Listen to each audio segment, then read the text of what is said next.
Oke, kita mulai. Assalamualaikum warahmatullahi wabarakatuh. Waalaikumsalam warahmatullahi Waalaikumsalam warahmatullahi wabarakatuh. Ya, hari ini kita melanjutkan pembahasan kita mengenai aliran filsafat pendidikan. Kita masih ada eh, 4 kali lagi ya masuk untuk presentasi.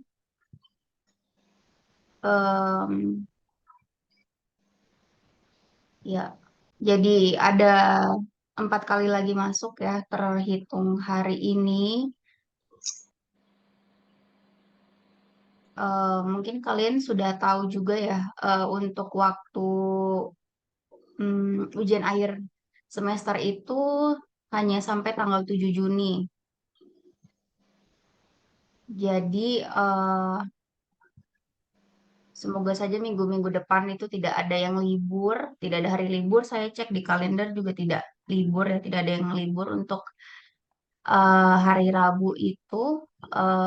Dan semoga saya juga tidak ada kesibukan sehingga kita bisa mengejar ketertinggalan kita eh, di waktu yang terbatas ini ya. Jadi kalau saya lihat di kalender itu em, bulan Mei itu kan eh, masih ada 3 minggu lagi ya terhitung minggu ini ya. Jadi tanggal 15, kemudian tanggal 22 dan tanggal 29. Kemudian Juni itu hanya sampai tanggal 5 Juni ya. Nah, berarti kita ada satu pertemuan yang kurang minggunya ya, karena tidak bisa lagi masuk di tanggal 12 Juni, karena terakhir itu UAS tanggal 7 Juni.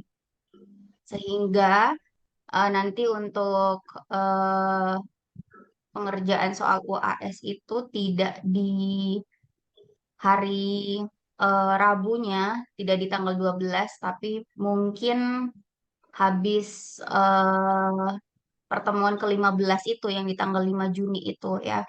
Jadi di tanggal 5 Juni itu eh, sepertinya hari ini kan pertemuan ke-12 ya. Eh, saya lihat ya, pertemuan ke-12 hari ini. Terus minggu depan pertemuan ke-13 di tanggal 22, minggu depannya lagi 14 di tanggal 29 Mei. Terus eh, di tanggal 5 Juni itu pertemuan ke-15. Nah, nanti di pertemuan ke-16-nya itu tidak bisa lagi di tanggal 12 Juni, tetapi nanti setelah di pertemuan ke-15 itu kita selesai di tanggal 5 Juni, langsung saya kasih soal UAS-nya dan itu dikerjakan online. Jadi mungkin bakal saya kasih waktu malam eh, habis selesai UAS, habis selesai mata kuliah ya di pertemuan ke-15 itu di tanggal 5 Juni, nanti langsung saya kasih link Google Form untuk kalian mengerjakan soal UAS-nya gitu ya. Sehingga nanti saya masih ada waktu beberapa hari gitu ya untuk eh, eh, menilai atau merekap nilai kalian gitu ya. Itu rencananya. Semoga bisa seperti itu. Oke, mungkin itu untuk pemberitahuan em, terkait perkuliahan kita ya. Untuk hari ini kita masuk aliran filsafat pendidikan rekonstruksionisme. Dibandingkan dengan kelas-kelas filsafat yang lain, kelas kalian ketinggalan em, satu materi di belakang gitu ya. Jadi yang lain sudah sampai eksistensialisme sudah selesai. Ini kita baru mau rekonstruksionisme ya. Jadi karena ya minggu kemarin itu ada hari libur dan juga saya minta izin untuk tidak bisa masuk karena ada kegiatan akreditasi prodi. Jadi seperti itu ya. Oke, eh, untuk hari ini semoga pemakalanya bisa ready. Di sini saya lihat ada 3 orang yang jadi pemakalah.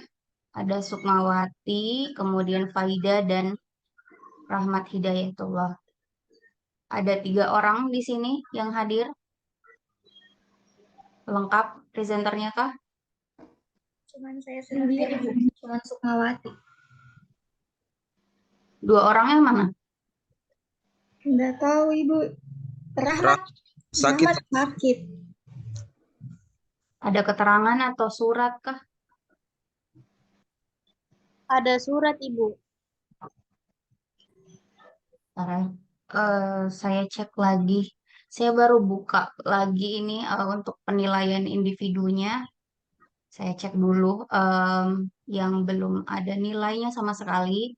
Karena kan nilai tugas itu saya ambil dari keaktifan kalian ya. Jadi tidak ada tugas lain lagi. Sehingga kalau misalnya nilainya kosong, saya tidak bisa usahakan di situ ada nilainya gitu. Jadi saya lihat dulu yang belum ada nilainya. Ini ini kelas D atau kelas C? Kelas D, Ibu. Kelas D ya. Kelas D itu Sukmawati belum ada nilainya. Resti, Nur Hadi, Imelda Yanti, Nur Anissa, Friska, Faida itu ya. Itu nilai nama-nama yang belum ada nilainya sama sekali ya. Sisanya sudah ada nilainya. Jadi tolong bisa diperhatikan kalau mau ada nilai tugasnya. Kalau tidak ada nilai tugasnya berarti ya saya kasih 0 ya. Masih ada beberapa pertemuan lagi ke depan. Mohon bisa diperhatikan kalau misalnya mau ada nilainya. Gitu. Oke, itu infonya. Karena 1 orang saja yang masuk hari ini berarti semoga bisa 1 orang ini bisa jadi pemakalah dan bisa mempresentasikan materinya ya. Lalu untuk moderator dan notulen, ada yang mau jadi moderator dan notulen kah? Saya moderator, Ibu. Pasti. Oke. Notulen? Notulen ini siapa?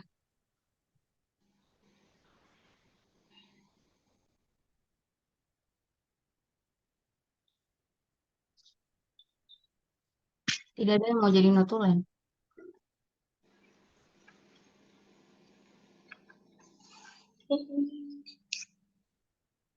Ibu saya saja. Siapa? Atas nama? Nurul Apriani, Ibu. Nurul Apriani. Oke. Oke. Jadi Nurul Apriani sama tadi Resti ya. Minta tolong nanti untuk notulen, catatannya bisa nanti diupload di Google Classroom kalau sudah selesai. Oke, tadi pemakalahnya yang hari ini hadir siapa? Sukmawati, Bu. Sukmawati Sukmawati. Putri. Mawati, kemudian tadi ada 2 orang yang tidak ada, Faida sama Rahmat ya. Faida. Sementara saya kasih 0 dulu karena harusnya dia presentasi. Oke, ya sudah saya catat. Mungkin silakan dicoba pemakalah apakah bisa share screen? Bisa langsung di-share. Oh ya, sudah bisa ya. Oke, saya persilakan langsung kepada moderator untuk memandu jalannya presentasi dan diskusi hari ini. Dipersilakan. Baik, terima kasih kepada Ibu yang telah memberikan kesempatan kepada saya untuk menjadi moderator pada hari ini. Baik, untuk kelompok 12, materi yang akan mereka jelaskan hari ini adalah rekonstruksionisme. Baik, untuk mengefisienkan waktu, saya berikan kesempatan kepada pemateri untuk menjelaskan materi yang sudah disiapkan. Silakan.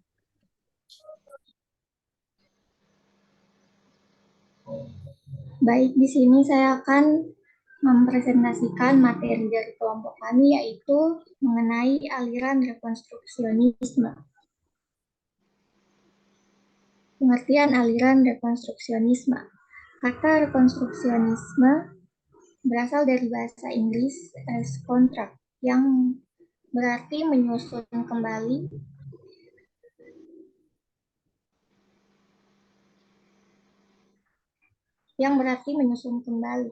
Dalam konteks filsafat pendidikan, aliran rekonstruksionisme merupakan suatu aliran yang berusaha merombak tata susunan lama dengan membangun tata susunan hidup kebudayaan yang bercorak modern.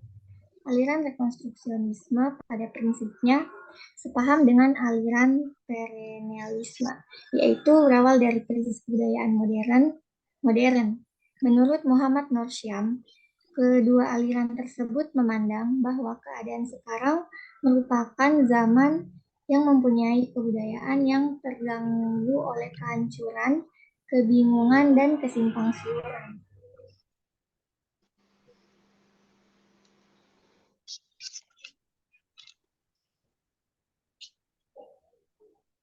Selanjutnya, sejarah aliran rekonstruksionisme.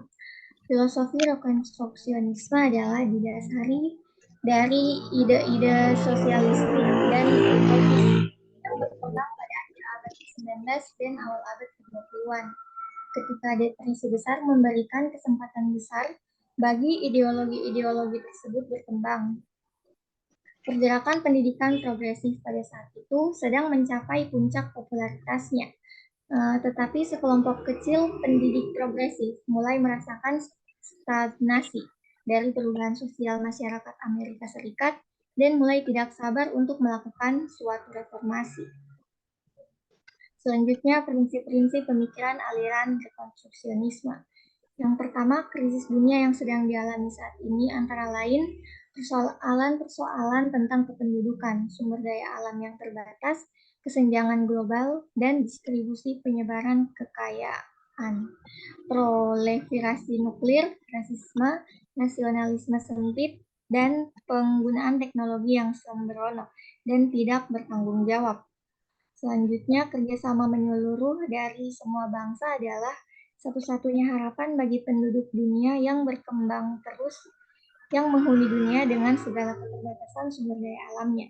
Selanjutnya, sekolah dapat dan harus mengubah secara mendasar peran tradisionalnya dan menjadi sumber inovasi sosial. Tugas ini mengubah peran pendidikan amatlah urgent, karena penyataan bahwa manusia sekarang mempunyai kemampuan memusnahkan diri. Selanjutnya, metode-metode pengajaran harus didasarkan pada prinsip-prinsip demokratis yang bertumpu pada kecerdasan asli, jumlah mayoritas untuk merenungkan dan menawarkan solusi yang paling valid bagi persoalan-persoalan umat manusia dari perspektif mereka adalah sebuah keharusan bahwa prosedur-prosedur demokratis perlu digunakan di ruangan kelas setelah para peserta didik diarahkan kepada kesempatan-kesempatan untuk memilih di antara keragaman pilihan-pilihan ekonomi, politik, dan sosial. Yang terakhir, pendidikan harus memunculkan kesadaran peserta didik akan persoalan-persoalan sosial dan mendorong mereka untuk secara aktif memberikan solusi. Selanjutnya, pandangan-pandangan dalam aliran rekonstruksionisme. Yang pertama ada pandangan ontologi.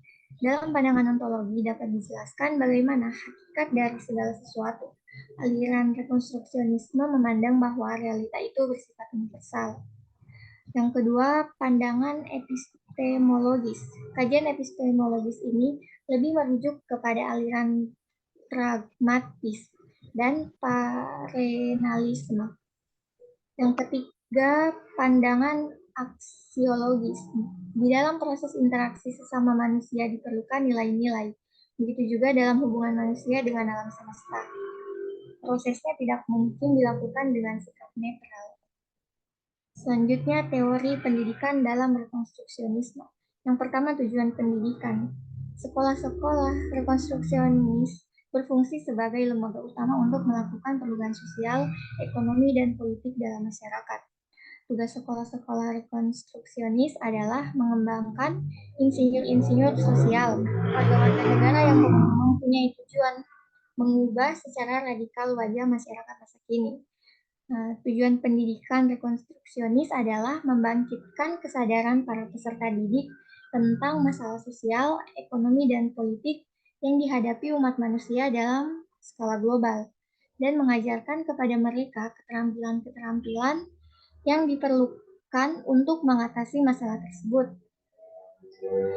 Yang kedua, metode pendidikan. Analisis kritis terhadap kerusakan-kerusakan masyarakat dan kebutuhan-kebutuhan problematik untuk perbaikan. Dengan demikian, menggunakan metode pemecahan masalah, analisis kebutuhan, dan penyusunan program aksi perbaikan masyarakat. Yang ketiga, yang terakhir, yaitu kurikulum berisi mata-mata pelajaran yang berorientasi pada kebutuhan-kebutuhan masyarakat masa depan.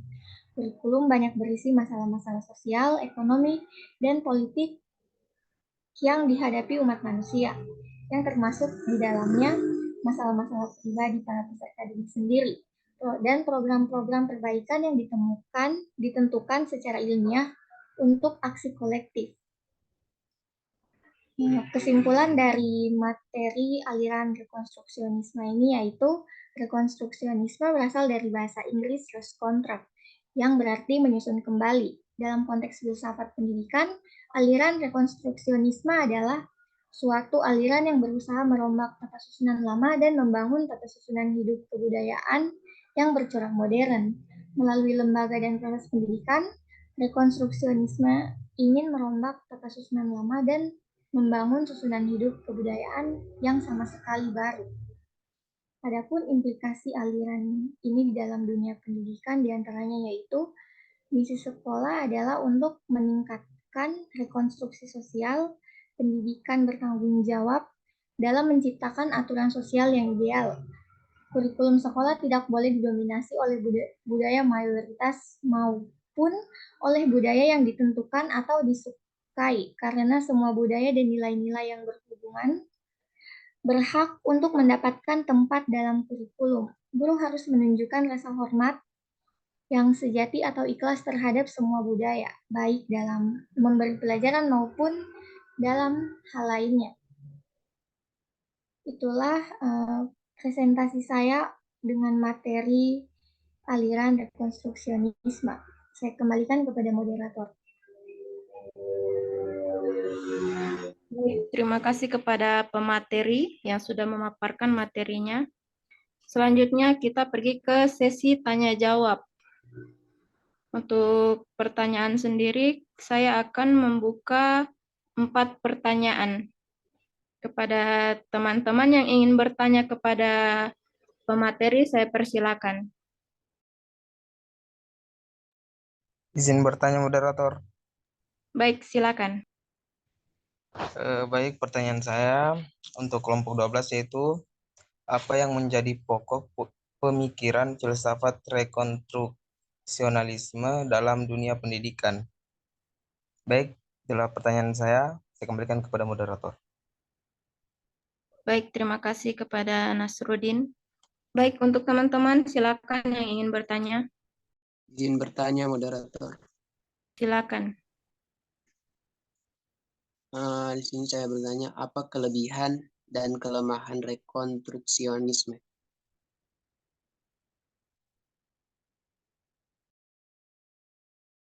Baik, terima kasih. Untuk pertanyaannya sendiri yang tadi, tolong ditaruh di kolom komentar agar teman-teman yang lain bisa melihat pertanyaannya. Baik, sisa 2 pertanyaan lagi. Saya persilakan kepada teman-teman yang ingin bertanya. Izin bertanya moderator. Silakan.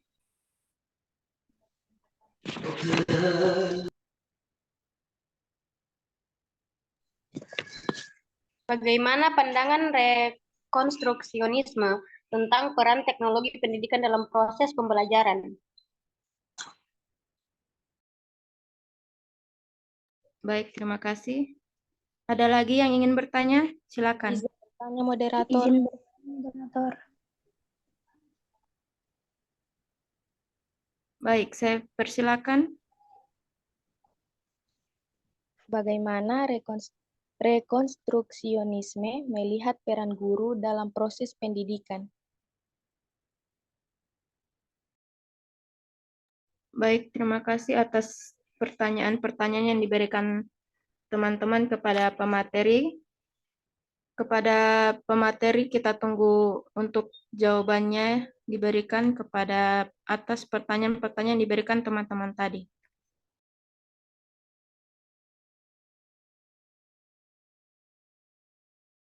Kita berikan waktu dulu kepada pemateri untuk menjawab pertanyaan-pertanyaan tadi ya.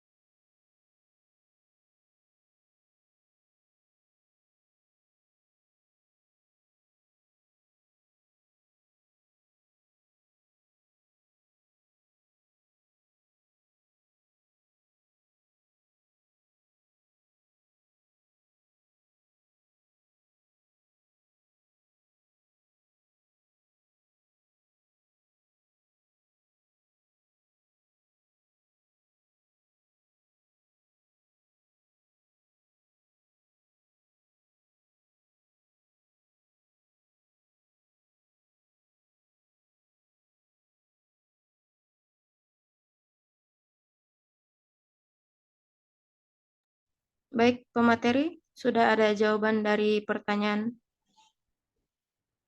dari teman-teman?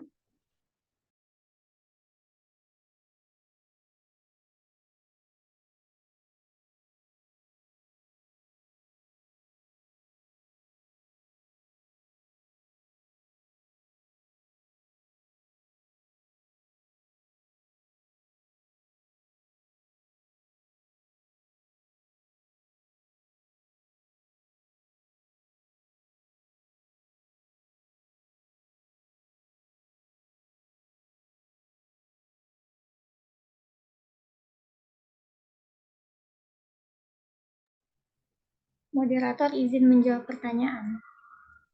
Baik, silakan. Baik, di sini saya akan menjawab pertanyaan dari Nur Hadi. Pertanyaannya, apa kelebihan dan kelemahan rekonstruksionisme? Kelebihannya yaitu yang pertama menekankan pada pengembangan kemampuan berpikir kritis dan kreatif peserta didik. Pendekatan ini mendorong peserta didik untuk mengkaji, menganalisis, dan memecahkan masalah-masalah sosial yang kompleks. Yang kedua, meningkatkan kesadaran sosial dan kepedulian peserta didik terhadap isu-isu sosial, ekonomi, politik, dan budaya. Peserta didik didorong untuk menjadi agen perubahan sosial. Yang ketiga, mendorong peserta didik untuk terlibat aktif dalam proses pembelajaran dan mengambil peran dalam transformasi masyarakat. Yang keempat, menyediakan ruang untuk mengeksplorasi dan mempertanyakan asumsi-asumsi yang ada dalam masyarakat. Selanjutnya, kelemahannya, yaitu yang pertama membutuhkan guru yang memiliki kompetensi tinggi dalam memfasilitasi pembelajaran berbasis masalah sosial yang kompleks. Yang kedua, kurikulum yang dirancang berdasarkan rekonstruksionisme membutuhkan waktu dan sumber daya yang lebih banyak untuk mengembangkannya.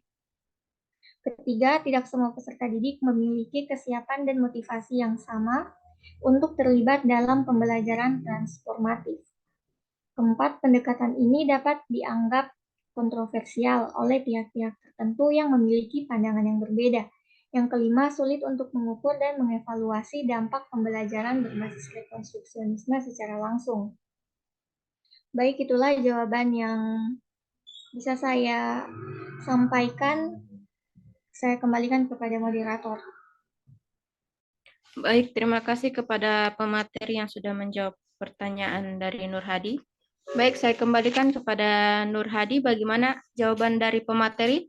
Bisa dapat dipahami atau belum? Jika silakan ditanyakan. Baik, AB moderator, sebelum dibalikin ke penanya, boleh dipersilakan dulu ke audiens yang lain, apakah mungkin jawabannya ada yang mau ditambahkan gitu ya. Silakan. Baik, mungkin dari teman-teman ada yang ingin menambahkan jawaban dari Sukmawati, saya persilakan.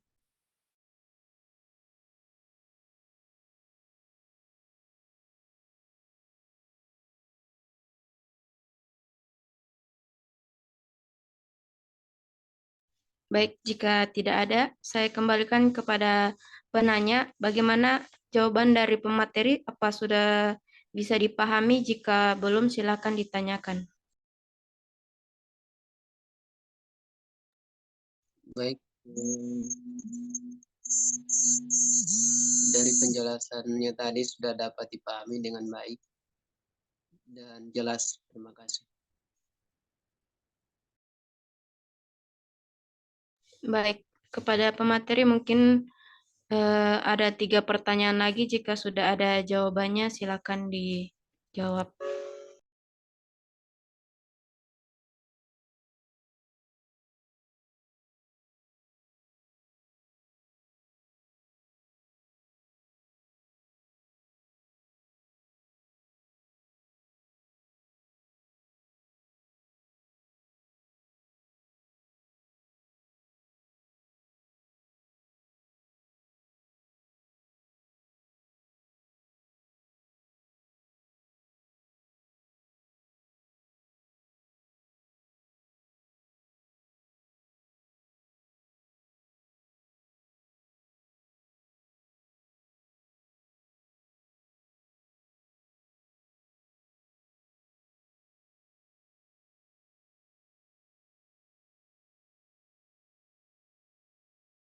Bagaimana pemateri? Sudah ada jawaban?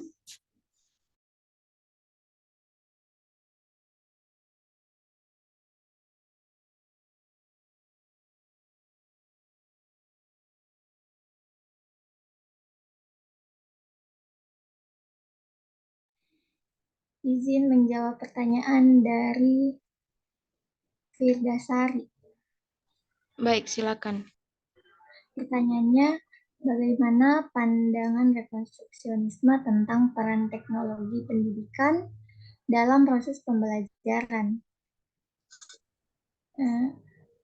Pandangan rekonstruksionisme tentang peran teknologi pendidikan dalam proses pembelajaran adalah bahwa teknologi harus digunakan untuk mencapai tujuan pendidikan yang efektif dan sesuai dengan kurikulum merdeka. Dalam pandangan ini, teknologi tidak hanya digunakan untuk memudahkan proses pembelajaran, tetapi juga untuk membantu siswa mengembangkan keterampilan teknologi yang diperlukan dalam masyarakat modern. Rekonstruksionisme juga berpendapat bahwa teknologi harus digunakan secara efektif dan efisien untuk mencapai hasil pembelajaran yang optimal. Dengan demikian, teknologi pendidikan dapat membantu mencapai tujuan pendidikan yang lebih luas, seperti meningkatkan kemampuan siswa dalam berpikir kritis dan mengembangkan kemampuan sosial yang lebih baik. Itulah jawaban dari pertanyaan Firdasari. Saya kembalikan kepada moderator. Baik, terima kasih atas jawabannya, Sukmawati Hani Putri. Kepada teman-teman yang ingin memberikan tambahan atas jawaban dari Sukmawati, saya persilakan.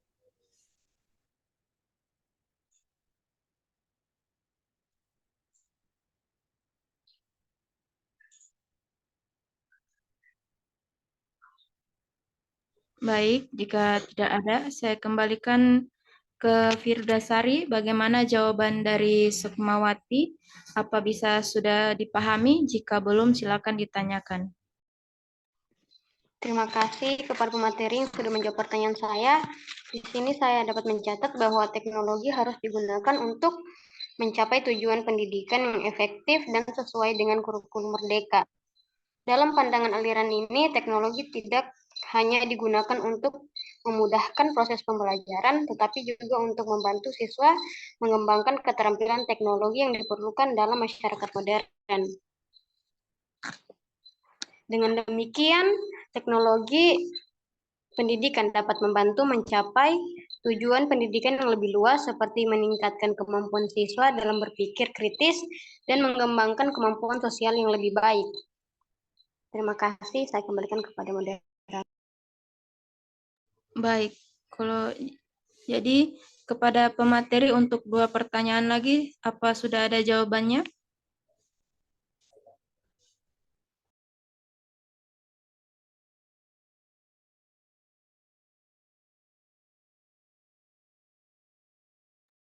Moderator izin menjawab pertanyaan dari Nasruddin.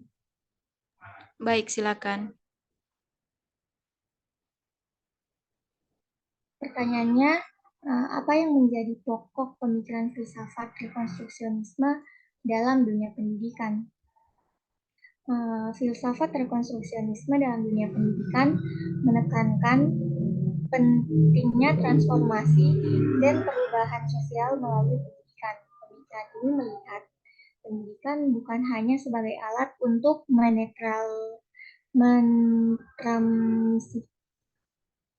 mentransmisikan pengetahuan dan keterampilan, tetapi juga sebagai sarana untuk mengubah dan meningkatkan masyarakat secara keseluruhan. Pokok pemikiran filsafat rekonstruksionisme dalam dunia pendidikan dapat dirangkum sebagai berikut. Yang pertama, transformasi sosial. Filsafat rekonstruksionisme berpendapat bahwa pendidikan harus bertujuan untuk merombak dan mengubah struktur sosial yang tidak adil. Yang kedua, kritis terhadap kekuasaan. Rekonstruksionisme menekankan pentingnya kritis terhadap kekuasaan yang ada dalam masyarakat. Yang ketiga, partisipasi aktif. Filsafat ini mendorong partisipasi aktif siswa dalam proses pembelajaran dan pengambilan keputusan. Yang keempat, kurikulum yang relevan. Rekonstruksionisme menekankan perlunya kurikulum yang relevan dengan kebutuhan dan konteks sosial siswa. Yang terakhir, pendidikan sebagai proses pembebasan. Salah satu tujuan utama filsafat rekonstruksionisme adalah pembebasan individu dan masyarakat dari ketidakadilan dan penindasan. Pemikiran-pemikiran dalam filsafat rekonstruksionisme dalam dunia pendidikan ini secara umum mengedepankan pendidikan dalam membentuk masyarakat yang lebih baik menuju transformasi sosial yang melibatkan partisipasi aktif siswa dan kritis terhadap kekuasaan yang ada. Baik, itulah jawaban dari pertanyaan Nasruddin. Saya kembalikan kepada moderator. Baik, terima kasih Sukmawati atas jawaban dari pertanyaan Nasruddin. Baik, kepada teman-teman yang ingin menambahkan jawaban dari Sukmawati, saya persilakan.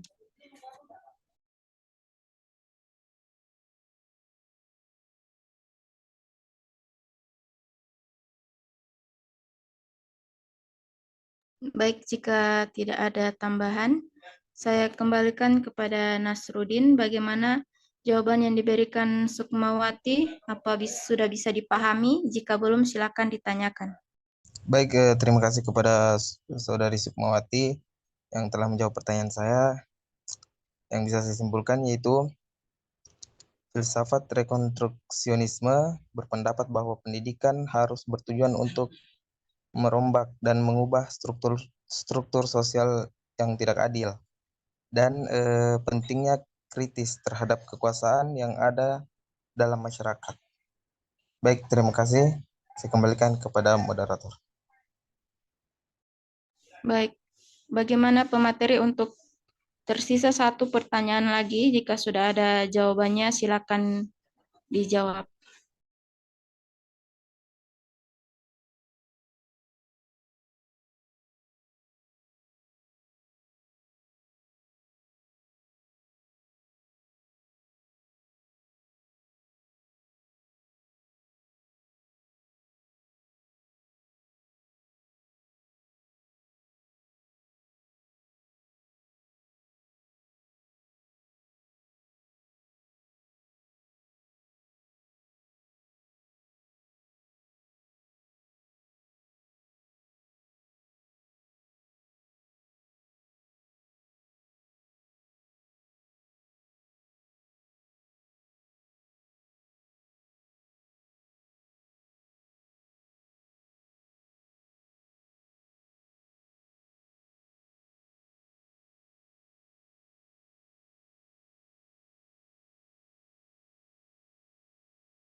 Moderator izin menjawab pertanyaan dari Friska Abdullah.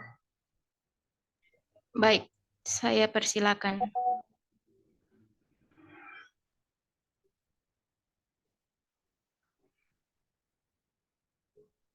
Pertanyaannya yaitu bagaimana rekonstruksionisme melihat peran guru dalam proses pendidikan.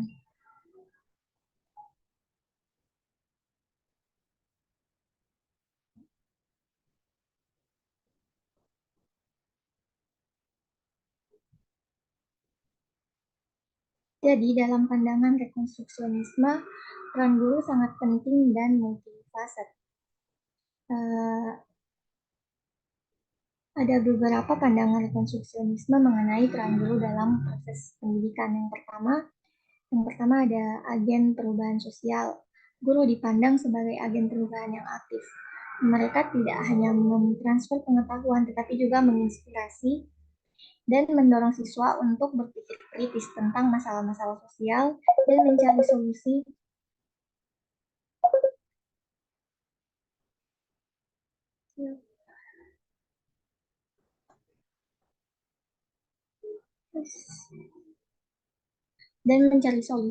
solusi untuk perbaikan masyarakat. Yang kedua,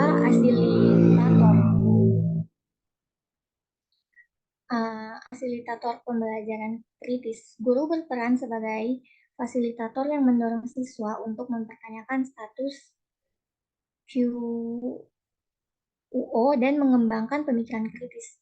Mereka membantu siswa memahami berbagai perspektif dan mengajarkan pentingnya keterlibatan aktif dalam isu-isu sosial. Selanjutnya, pembimbing dalam pengembangan nilai-nilai sosial. Guru membantu siswa mengembangkan nilai-nilai demokratis, keadilan sosial, dan tanggung jawab sosial. Mereka menanamkan pentingnya kerjasama, toleransi, dan empati dalam kehidupan sehari-hari. Selanjutnya, pendidik yang adaptif dan inovatif. Guru diharapkan mampu menyesuaikan metode pengajaran mereka dengan kebutuhan masyarakat yang terus berubah. Mereka harus inovatif dalam menggunakan berbagai strategi pembelajaran yang relevan dengan konteks sosial dan kultural siswa. Selanjutnya, kolaborator dengan komunitas. Guru bekerja sama dengan komunitas untuk menciptakan lingkungan belajar yang inklusif dan responsif terhadap isu-isu lokal. Mereka melibatkan orang tua, organisasi masyarakat, dan berbagai pemangku kepentingan dalam proses pendidikan untuk memastikan relevansi dan efektivitas pembelajaran. Secara keseluruhan, dalam pandangan rekonstruksionisme, guru tidak hanya bertindak sebagai pengajar di dalam kelas, tetapi juga sebagai pemimpin aktivis dan advokat yang berkomitmen pada transformasi sosial melalui pendidikan. Baik, itulah jawaban dari pertanyaan Friska Abdullah. Saya kembalikan kepada moderator. Baik, terima kasih kepada Sukmawati yang telah menjawab pertanyaan dari Friska Abdullah. Mungkin dari teman-teman ada yang ingin menambahkan jawaban dari Sukmawati, saya persilakan.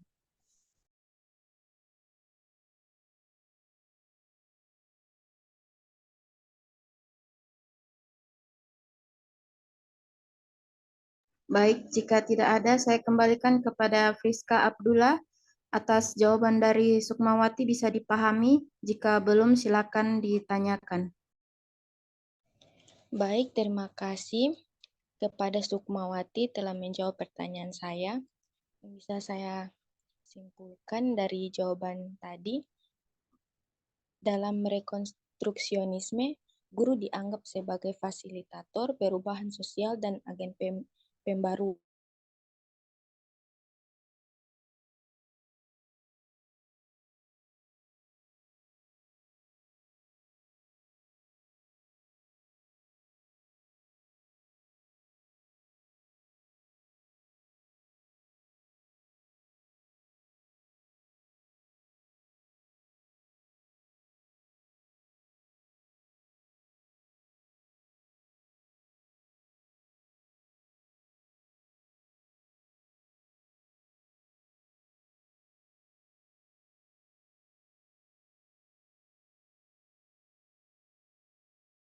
Baik, mungkin Rizka Abdullah mengalami kendala jaringan ya.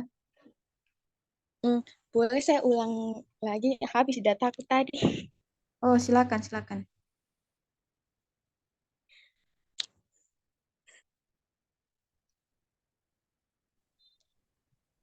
Baik, yang dapat saya simpulkan, dalam rekonstruksionisme, guru dianggap sebagai fasilitator perubahan sosial dan agen pembaruan.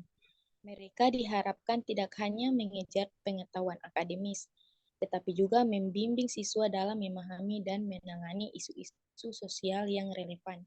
Guru berperan dalam mendorong siswa untuk berpikir kritis dan bertindak secara aktif dalam masyarakat. Baik, saya kembalikan kepada moderator. Baik, terima kasih. Jadi selesai sudah sesi pertama, sesi tanya jawab. Saya akan melanjutkan ke sesi kedua, tanya jawab. Saya persilakan. Saya membuka untuk sesi kedua ini untuk 2 pertanyaan. Jadi kepada teman-teman yang belum sempat bertanya kepada pemateri, saya persilakan. Izin bertanya, moderator.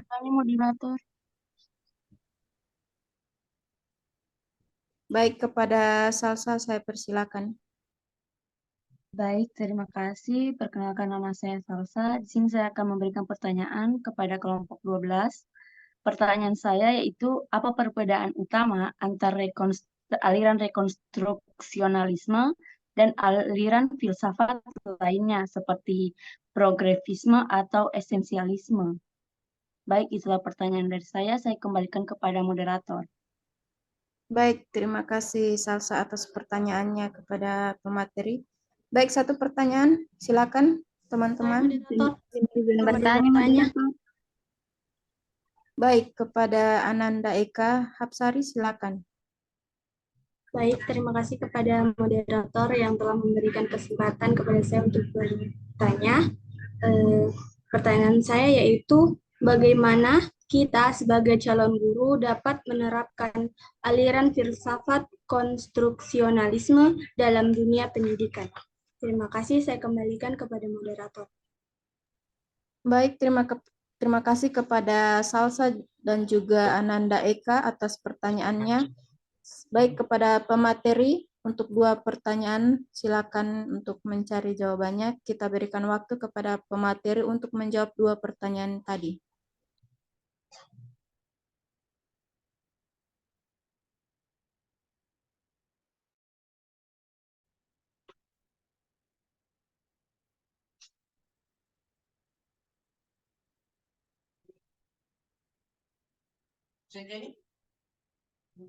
Sudah habis? Yeah.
Formula juga ini tahu.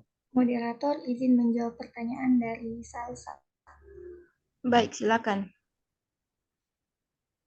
Pertanyaannya, apa perbedaan utama antara rekonstruksionalisme dan aliran filsafat lainnya seperti progresivisme dan esensialisme?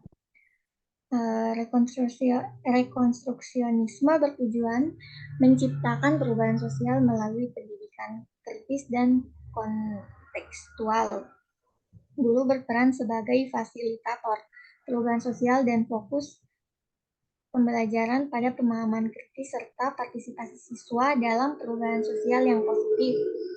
Sedangkan progresivisme yaitu bertujuan untuk mengembangkan potensi individu melalui pendekatan berpusat pada siswa, penemuan, dan pengalaman langsung. Guru berperan sebagai fasilitator pembelajaran yang mendorong kemandirian siswa dan fokus pembelajaran pada pengalaman langsung, eksplorasi, serta pengembangan keterampilan kritis, kreatif, dan kolaboratif. Dan esensialisme yaitu bertujuan menyampaikan pengetahuan dan nilai-nilai yang dianggap esensial kepada semua individu. Guru berperan sebagai otoritas dalam menyampaikan pengetahuan dan fokus pembelajaran pada penguasaan pengetahuan dan keterampilan dasar yang dianggap esensial bagi semua siswa. Baik, itulah jawaban dari pertanyaan Salsa. Saya kembalikan kepada moderator. Baik, terima kasih Sukmawati atas jawabannya dari pertanyaan Salsa. Mungkin dari teman-teman ada yang ingin menambahkan jawaban dari Sukmawati, saya persilakan. Izin menambahkan moderator. Baik, silakan. Jadi, saya akan menambahkan jawaban dari pemateri tadi tentang apa perbedaan utama antara rekonstruksionalisme dan aliran filsafat lainnya seperti progresivisme atau esensialisme. Yang pertama itu ada rekonstruksionalisme, lebih fokus pada pemecahan masalah dan berpikir kritis, serta membangun tatanan hidup, kebudayaan yang baru. Aliran ini tidak hanya berfokus pada perubahan individu, seperti progresivisme, tetapi juga pada perubahan masyarakat dan kebudayaan secara keseluruhan.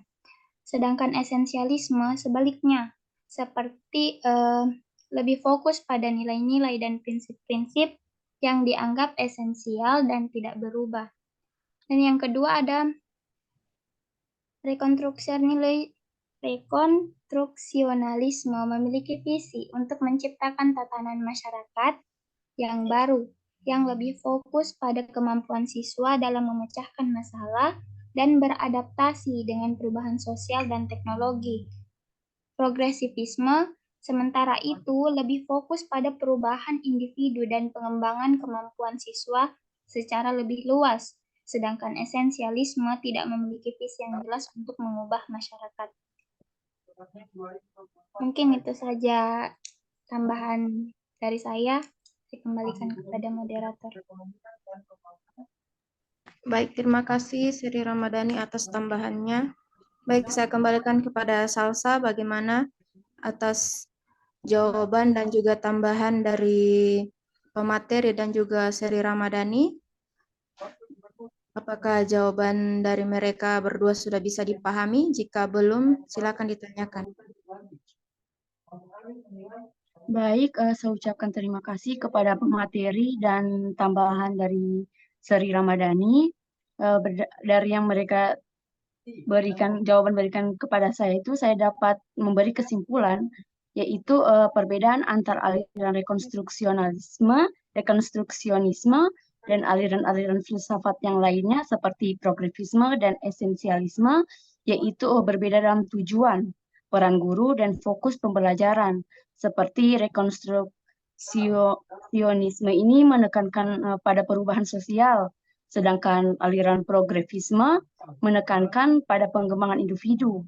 dan aliran esensialisme ini menekankan pada penguasaan pengetahuan dasar. Baik, itu yang dapat saya simpulkan. Saya kembalikan kepada moderator. Baik, terima kasih kepada pemateri. Untuk satu pertanyaan lagi yang belum terjawab, jika sudah ada jawabannya silakan. Moderator izin menjawab pertanyaan dari Ananda Eka Hapsari. Baik, silakan.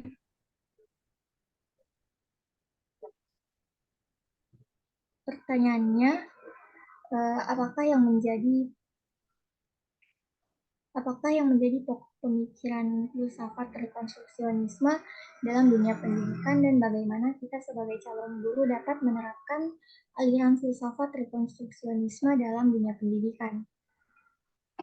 Jadi, pokok pemikiran filsafat rekonstruksionisme dalam dunia pendidikan dan cara penerapannya oleh calon guru yaitu yang pertama, pokok pemikiran filsafat rekonstruksionisme dalam dunia pendidikan sebagai sarana perubahan sosial.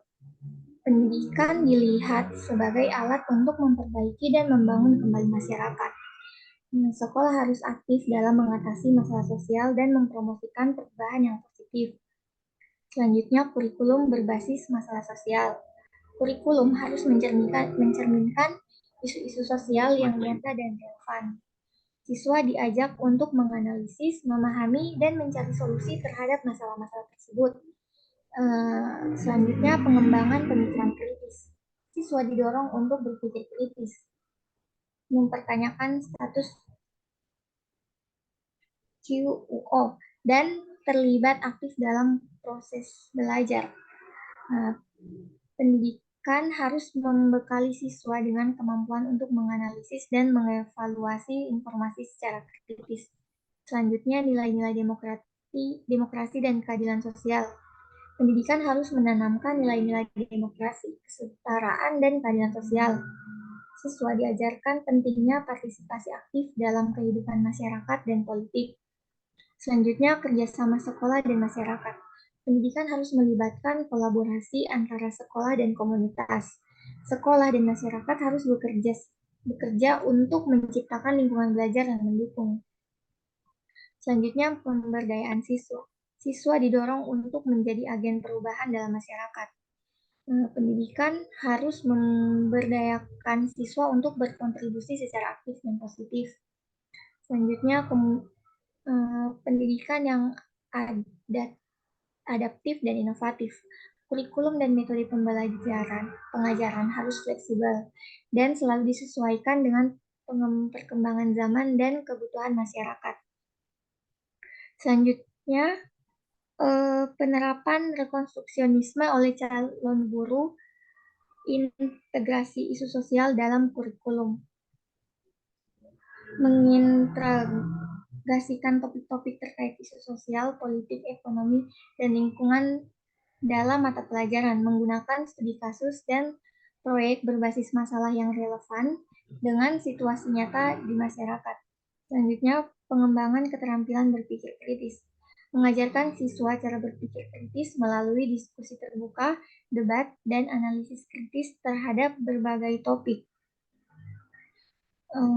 Selanjutnya, mendorong siswa untuk mengajukan pertanyaan dan mencari jawaban yang mendalam. Kemudian, mendorong partisipasi siswa dan keterlibatan siswa. Menggunakan metode pengajaran yang interaktif dan partisipatif, seperti kerja kelompok, diskusi kelas, dan proyek kolaboratif. Melibatkan siswa dalam pengambilan keputusan yang berkaitan dengan kegiatan kelas dan sekolah. Selanjutnya, penanaman nilai-nilai demokrasi dan keadilan. Menyusun kegiatan yang mendukung nilai-nilai demokrasi, seperti pemilihan ketua kelas, simulasi sidang, dan diskusi tentang hak dan kewajiban warga negara. Mengajarkan pentingnya keadilan sosial dan bagaimana siswa dapat berperan dalam mencapainya. Menggunakan metode pembelajaran yang inovatif. Mengimplementasikan teknologi dan metode pembelajaran yang baru mendukung keterlibatan dan adaptasi siswa, menyusun pendekatan pengajaran dengan kebutuhan dan minat siswa, serta tantangan yang dihadapi oleh masyarakat.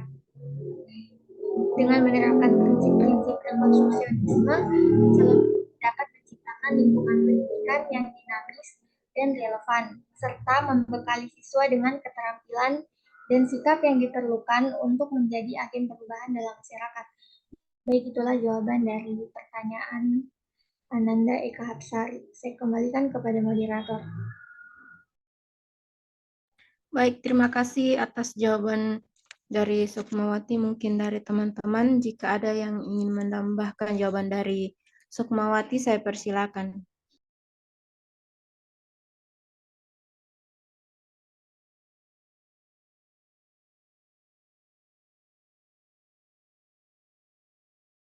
Baik, jika tidak ada, saya kembalikan kepada Ananda Eka. Bagaimana jawaban dari Sukmawati? Sudah bisa dipahami? Jika belum, silakan ditanyakan. Baik, terima kasih kepada Saudari Sukmawati yang telah menjawab pertanyaan dari saya. Dari jawaban yang telah diberikan, saya dapat sedikit menyimpulkan bahwa kita sebagai calon guru itu dapat menerapkan aliran filsafat rekonstruksionisme dalam dunia pendidikan dengan cara integrasi isu sosial dalam kurikulum, yaitu menggunakan studi khusus dan proyek berbasis masalah yang relevan dengan situasi nyata di masyarakat. Lalu ada pengembangan keterampilan berpikir kritis, yaitu mendorong siswa untuk mengajukan pertanyaan dan mencari jawaban yang mendalam. Selanjutnya ada mendorong partisipasi dan keterlibatan siswa, yaitu melibatkan siswa dalam pengambilan keputusan yang berkaitan dengan kelas dan sekolah. Selanjutnya, penanaman nilai-nilai demokrasi dan keadilan, yaitu mengajarkan pentingnya keadilan sosial dan bagaimana siswa itu dapat berperan dalam mencapainya. Lalu yang terakhir, menggunakan metode pelajaran yang inovatif, yaitu dengan mengimplementasikan teknologi dan metode pembelajaran baru yang mendukung keterlibatan siswa dan adaptasi siswa. Baik, itulah sedikit kesimpulan dari jawaban yang telah diberikan oleh Sukmawati. Saya kembalikan kepada. Baik, terima kasih kepada Ananda Eka Hapsari. Jadi, ya.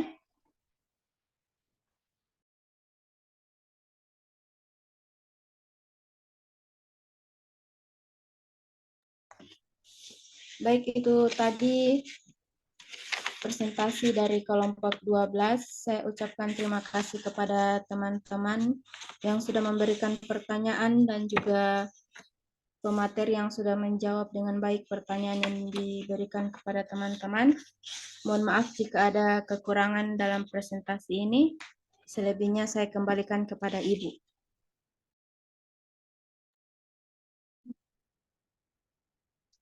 Oke, terima kasih moderator sudah memandu jalannya diskusi.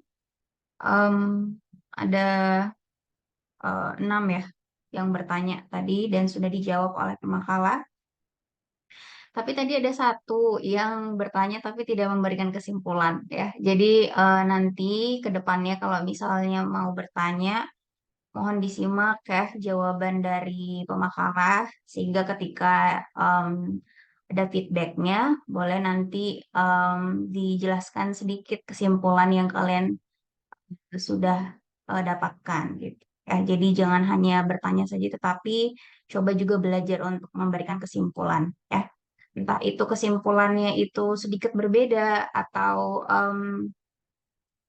berasal dari kata-katanya sendiri juga tidak apa-apa. Jadi tidak perlu sama persis ya kesimpulannya dengan jawaban dari pemakalah gitu.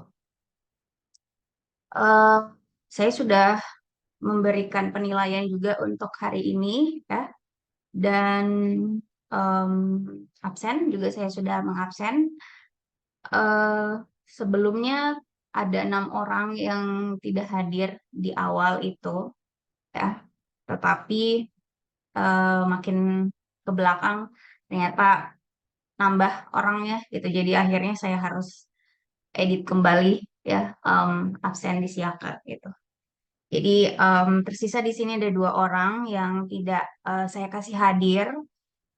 Mungkin dari pemakalah ya, 2 orang ini ada Rahmat sama Faida. Jadi kalau misalnya mau dikasih keterangan sakit ataupun izin, mohon yang bersangkutan bisa WA saya atau hubungi saya, gitu ya. Kalau sakit boleh dikasih tahu langsung ya dari yang bersangkutan ke saya, gitu ya. Tapi untuk sementara ini saya kasih Alpa ya. Kalau ada em, info terbaru nanti baru saya perbaiki lagi di siapa. Oke, saya mau menambahkan terkait materi ini ya. Jadi ada beberapa orang yang tadi salah, bukan salah ya, keliru lah ya, atau agak belibet untuk menyebutkan istilah ini gitu. Ada yang mengatakan rekonstruksionalisme gitu. Padahal harusnya rekonstruksionisme. Kalau rekonstruksionalisme berarti kata dasarnya sebenarnya konstruksi nasional gitu ya. Tapi yang harusnya itu konstruksi ya, konstruksi ya. Jadi harusnya rekonstruksionisme. Nah, ini materinya sudah saya kasih atau share di Google Classroom. Silakan bisa dilihat kalau mau dipelajari lebih detail secara mandiri ya. Nah, rekonstruksionisme tadi sudah dijelaskan oleh Sukma bahwa rekonstruksionisme ini sebenarnya aliran filsafat pendidikan yang hampir-hampir mirip dengan progresif ya, atau sejalan ya. Kalau kita bisa mengandaikan dengan lebih sederhana, ada yang sebelah kiri dan sebelah kanan ya. Jadi yang sebelah kanan misalnya arahnya itu adalah arah filsafat pendidikan yang lebih modern seperti progresif dan rekonstruksionisme. Sementara yang sebelah kiri itu yang kita sudah pelajari ada aliran filsafat pendidikan esensialisme dan perennialisme ya. Keduanya itu lebih menekankan pada hal-hal yang tetap gitu atau pasti ya, entah itu nilai atau kebudayaan yang sudah lama yang masih tetap dipakai atau nilai-nilai umum esensial gitu. Nah, sementara kalau rekonstruksionisme ini lebih filsafat pendidikannya lebih progresif, hampir mirip dengan progresivisme gitu ya.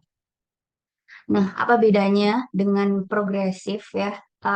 Kita bisa membedakan sebenarnya dari istilahnya itu sendiri ya. Kalau progresif itu tadi mungkin juga ada yang bertanya apa bedanya antara filsafat pendidikan yang sekarang yang kita pelajari dengan filsafat pendidikan sebelum-sebelumnya ya. Bahwa kalau progresif filsafat pendidikan itu lebih mengacu pada sesuatu itu atau yang dipelajari itu kalau dia di bidang pendidikan bahwa harusnya materi itu atau mata pelajaran sebelum diberikan ke siswa itu harus dianalisis terlebih dahulu apakah materi tersebut relevan dengan eh, misalnya dengan era sekarang gitu. Jadi harus berubah gitu ya. Tidak boleh materi itu yang dipelajari dari tahun kapan ya.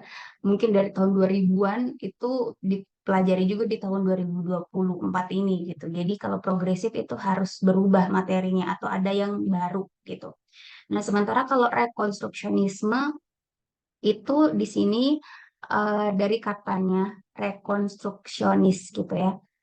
Rekonstruksionis ini kalau ada kata imbuhan depan re, re itu biasanya itu uh, merujuk pada sesuatu yang dilakukan kembali gitu, atau diulang kembali, atau ditinjau kembali gitu, ya. Nah, sementara kalau konstruksionisme ini sebenarnya kalau bisa dipecah konstruk dan nisme, ya. konstruk dan nisme. Nisme itu aliran ya. Sementara kalau konstruk itu artinya bangunan. Atau ada yang apa ya?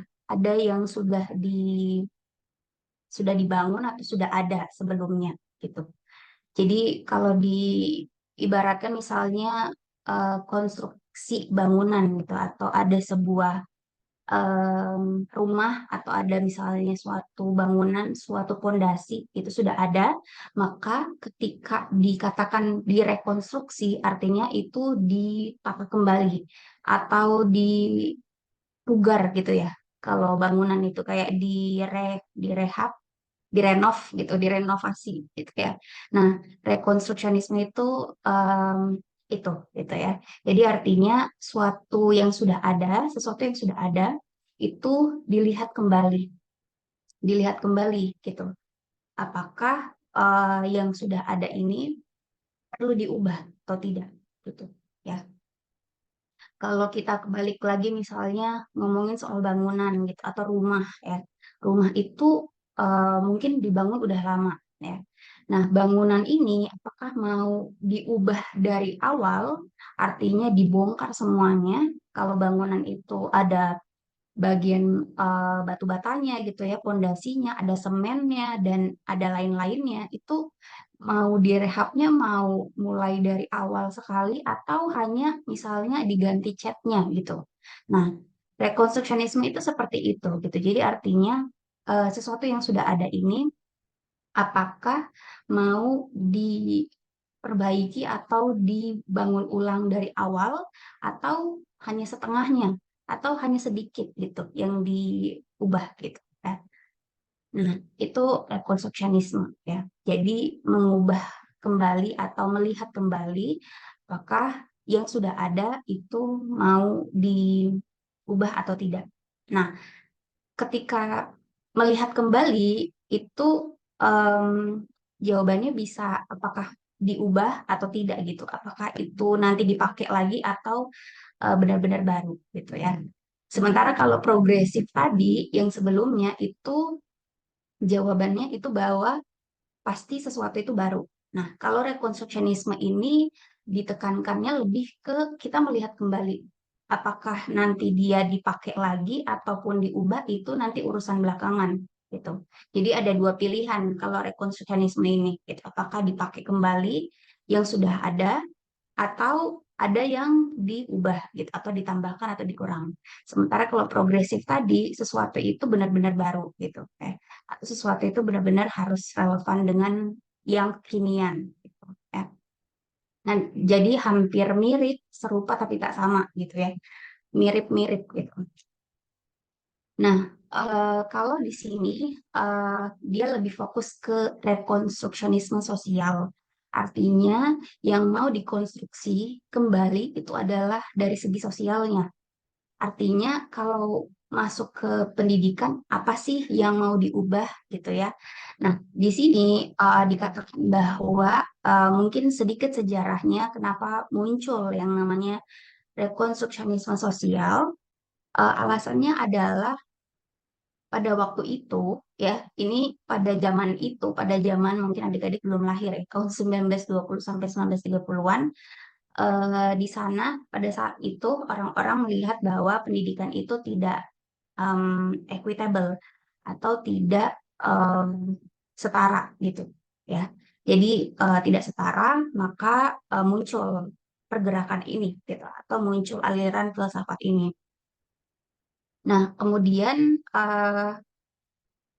ketidaksetaraan gitu ya yang didapatkan oleh anak-anak pada zaman itu, maka dengan adanya filsafat ini harapannya pendidikan itu bisa mungkin lebih setara gitu.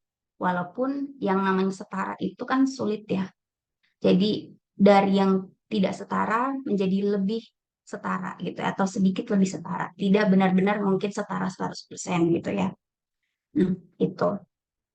Kemudian alasan yang kedua adalah pendidikan itu pada zaman itu tidak mengajarkan tentang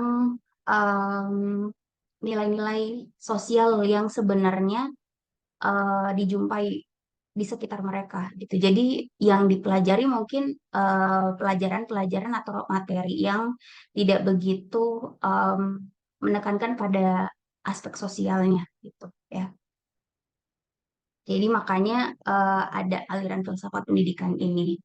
Nah, harapannya pendidikan itu harusnya ini untuk apa namanya? Ini untuk yang sepakat dengan filsafat ini ya, filsafat pendidikan ini bahwa pendidikan itu harusnya juga mengajarkan siswa-siswa akan apa namanya? Pentingnya mereka itu tahu kondisi sosial mereka di sekitar mereka itu seperti apa.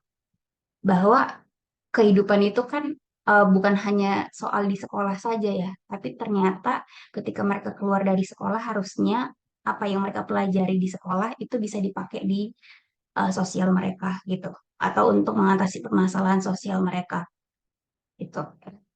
Nah, mungkin isu-isu sosial pada zaman itu, misalnya tentang perang gitu ya, tentang perang, kemudian tentang kesejahteraan, dan mungkin tentang kesehatan mental gitu ya. Jadi isu-isu kritis itu tidak di apa ya, tidak difamiliarkan atau tidak didekatkan di materi-materi yang harusnya dikenalkan juga waktu di sekolah. Nah, ini kan berbicara di era saat itu. Tetapi kalau kita melihat kembali isu ini sebenarnya tetap ada ya, isu tiga ini gitu. Walaupun em, sudah beda era ya. Dari yang tahun 90-an sampai tahun abad 20 pun masih ada isu ini, ketiga isu ini.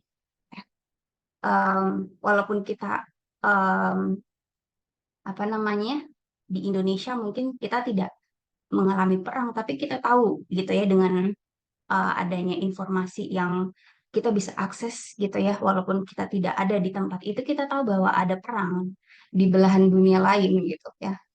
Kemudian tentang kesejahteraan ya, kemakmuran gitu ya. Bahwa ya kalau di Indonesia mungkin isu-isu tentang ekonomi ataupun keuangan itu ya, kemerataan misalnya sumber daya itu kan juga masih ada kan sampai sekarang, bahwa ada kesenjangan antara yang kaya dan yang miskin dan lain-lain itu masih tetap juga kita ada gitu ya masalah itu sampai sekarang. Dan yang terakhir ini gitu ya, depresi atau kesehatan mental.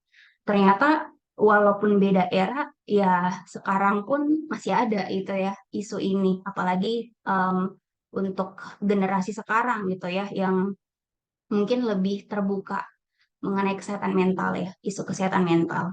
Jadi ini isu-isu tiga isu yang contoh untuk sebenarnya bisa diajarkan juga di sekolah gitu ya. Nah itu. Jadi aliran filsafat pendidikan ini pengen memberikan kayak pilihan pendidikan bahwa yang diajarkan di sekolah itu harusnya adalah nilai-nilai sosial ini gitu, atau siswa tersebut harusnya bisa kenal bahwa ternyata kita hidup itu dikelilingi oleh masalah sosial loh gitu ya. Jadi sehingga siswanya itu harusnya bisa tahu gitu bahwa mereka itu em, nanti ketika dewasa akan menghadapi masalah-masalah sosial ini gitu ya.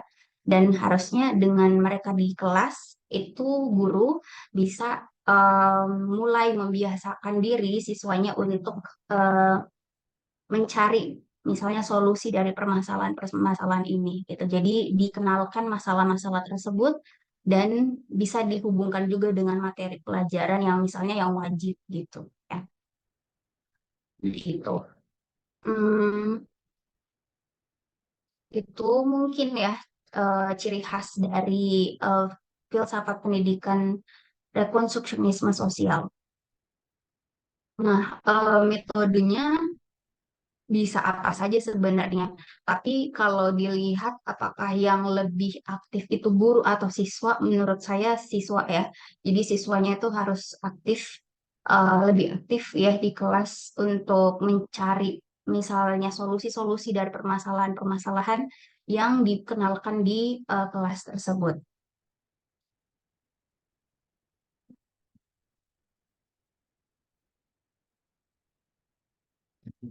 Kalau kita lihat ini videonya sebenarnya tidak begitu dimaksudkan siswanya harus ikut demo gitu ya,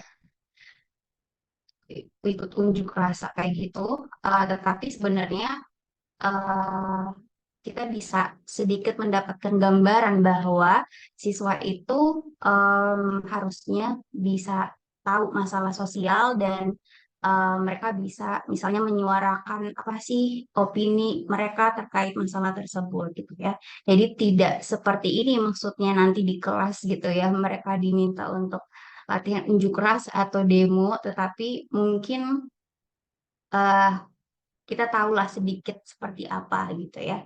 Nah, metode di kelasnya mungkin guru bisa meminta siswa untuk belajar untuk berdebat gitu ya, atau kalau di komunitas misalnya bahasa Inggris itu kan mereka biasanya dilatih untuk memilih apakah pro atau kontra misalnya terhadap suatu isu gitu ya.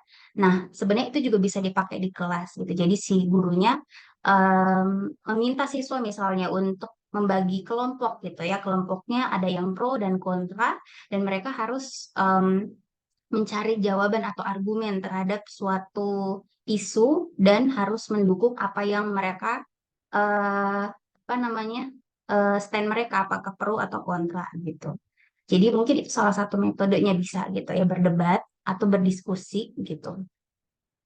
Nah ini em, apa namanya, saya tidak menjelaskan dari awal sampai akhir ya di website ini, tapi ini ada salah satu kutipan dari Mahatma Gandhi ya, seorang tokoh yang sangat terkenal sampai sekarang walaupun beliau sudah tutup usia lama ya. Beliau mengatakan be the change you wish to see in the world. Jadi kamu atau anak-anak gitu ya harus bisa jadi agen perubahan terhadap perubahan yang ingin kamu tahu atau yang ingin kamu lihat di dunia ini gitu. Jadi ketika siswanya itu pengen ada yang berubah di sosialnya, maka mereka harus berperan gitu ya. Jadi mereka juga harus ada partisipasinya. Nah, itu um, quotes ya terkait aliran filsafat ini. Tadi pemakalnya juga beberapa kali menyinggung soal agen perubahan gitu ya. Artinya siswa itu diminta untuk jadi orang yang bisa mengubah suatu keadaan sosial, ya. Tetapi siswanya tidak bisa diminta sementara gurunya tidak bisa, atau sementara gurunya sendiri tidak tahu maksudnya seperti apa gitu. Jadi walaupun siswanya itu harus aktif di kelas, tetapi untuk mungkin tahapan-tahapan awal si gurunya sebenarnya yang harus aktif gitu, atau si gurunya yang harus bisa kasih contoh atau role model seperti apa sih harusnya kritis itu gitu, seperti apa sih nanti siswanya nanti gitu ya, bagaimana nanti mereka untuk aktif gitu. Jadi si gurunya juga harus memberikan briefing atau memberikan bimbingan juga gitu ya. Jadi ketika saya mengatakan bahwa yang aktif itu lebih banyak siswa, bukan berarti gurunya tidak melakukan apapun di kelas. Gitu ya. Jadi kalau di video ini memang lebih banyak gambar-gambar kayak demo gitu ya, gambar-gambar unjuk rasa seperti yang kalian lihat sekarang ini. Eh, saya tidak memutar videonya, tapi kalian bisa lihat thumbnailnya apa ya. Jadi seolah-olah ya memang siswanya itu dihadapkan langsung terhadap masalah dunia nyata gitu.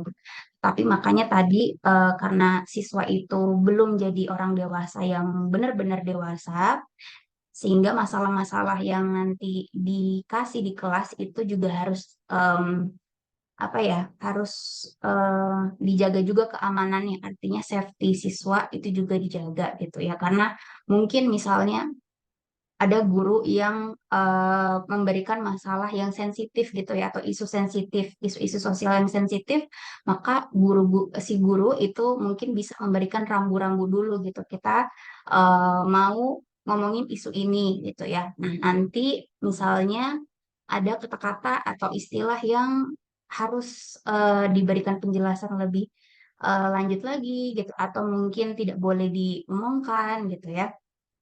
Contohnya mungkin tentang kesetaraan gender gitu ya. Jadi kalau isu sosial sekarang misalnya ada ada isu yang di media sosial misalnya ya, diambil dari situ, dibawa ke kelas gitu ya.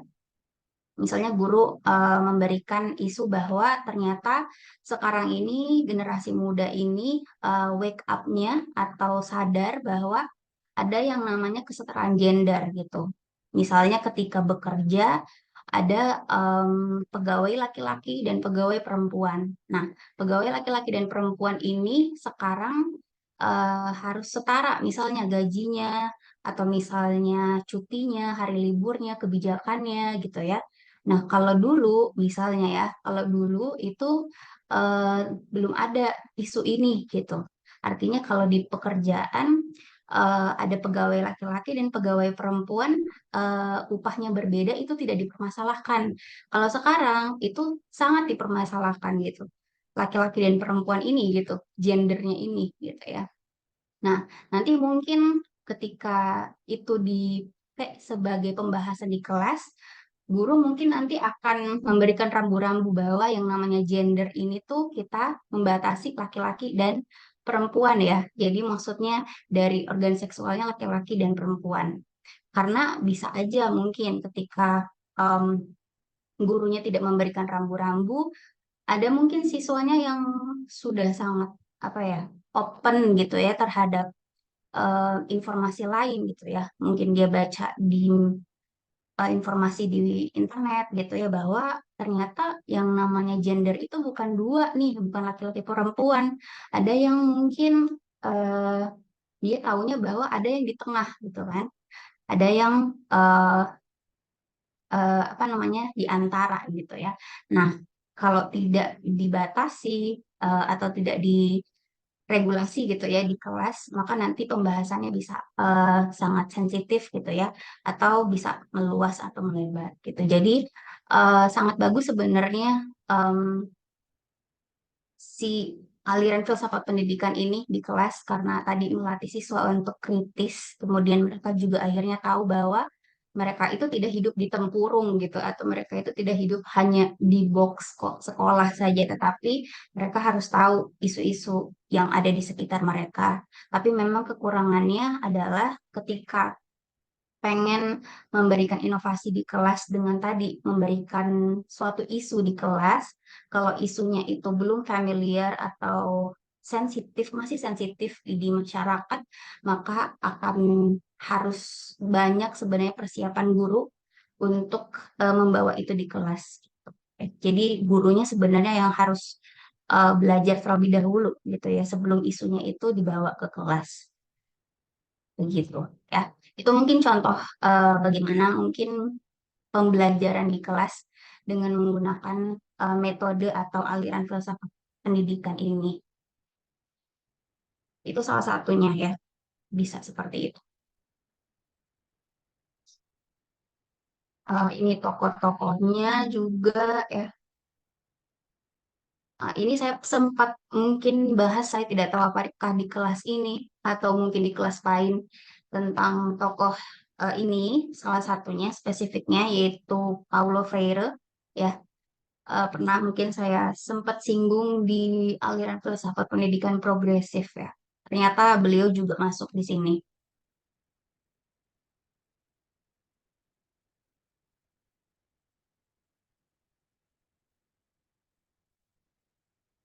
Ini yang menarik ya, kalau dari tokoh ini ya, bahwa beliau ini kan salah satu tokoh yang melawan pemerintah gitu ya, atau melawan politik pada zaman itu di negara Brazil gitu ya, di negara beliau.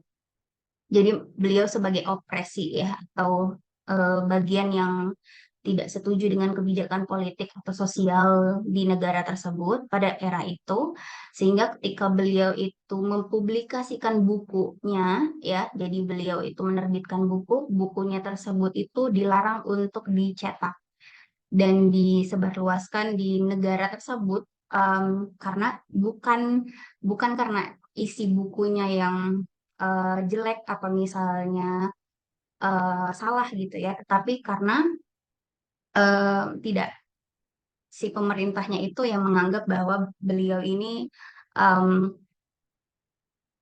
apa ya, sebagai pihak yang tidak boleh gitu ya disebarluaskan nilai-nilainya gitu. Padahal beliau ini menerbitkan buku gitu ya, bukan sesuatu yang berbahaya. Ini mungkin sedikit info saja atau fakta pada saat itu.